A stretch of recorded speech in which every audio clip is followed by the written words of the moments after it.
बर' मेथाइ एलबाम सावथुन नायनो मोजां मोनग्रा बर' रायजो राजाफोरनिसिम मोनसे गोजोनथाव खौरां। मेहेरगोनां फिल्म प्रडाक्शन हाउसनि बिगोमा रोनसार मुसाहारिनि गोख्रों नाजानायाव मेहेरगोनां फिल्म प्रडाक्शन हाउसखौ फैगौ गामोन 24 नभेम्बर 2022 आव बेखेवगोन। जायगा क'क्राझार गोजोनपुरी बिटिआर आसाम।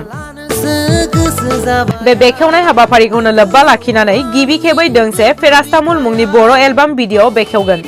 बे फेरास्तामुल मुंनि बर' एलबाम भिडिअआव गाहायै फाव खालामदों फावखुंगुर प्रेमजित गयारी, फावखुंग्रि नाबानिता बसुमतारी बिथांमोनहा।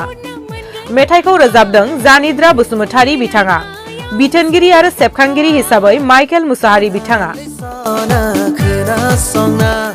लोगोसे आरो दोंसेबाव सनालै सना मुंनि एलबाम भिडिअ फैबावगासिनो दं। बे भिडिअआव गाहायै फाव खालामनायखौ नुनो मोनगोन सोरां नार्जारी आरो जेनिफार दैमारी बिथांमोनखौ। मेथाइ रोजाबगिरि हिसाबै माइकेल मुसाहारि आरो सनिया ब्रह्म बिथांमोनहा। बेनिखायनो नोंथांमोनखौ प्रडाक्शननि बिगोमा रोनसार मुसाहारि बिथाङा अनसायनो आरो मदद होनो खावलायदों। इयुनाव आरो गोबां रोखोमनि बर' मेथाइ एलबाम, सुंद' सावथुन, आबुं सावथुनफोरबो दिहुनगोन होनना मिथिहोदों। नोंथांमोनहा नायनो थाखाय मेहेरगोनां फिल्म इउटुब चेनेलखौ साबस्क्राइब खालामनो लानो हागोन। नोंथांमोनहा नायनो थाखाय मेहेरगोनां फिल्म इउटुब चेनेलखौ साबस्क्राइब खालामना लानो हागोन।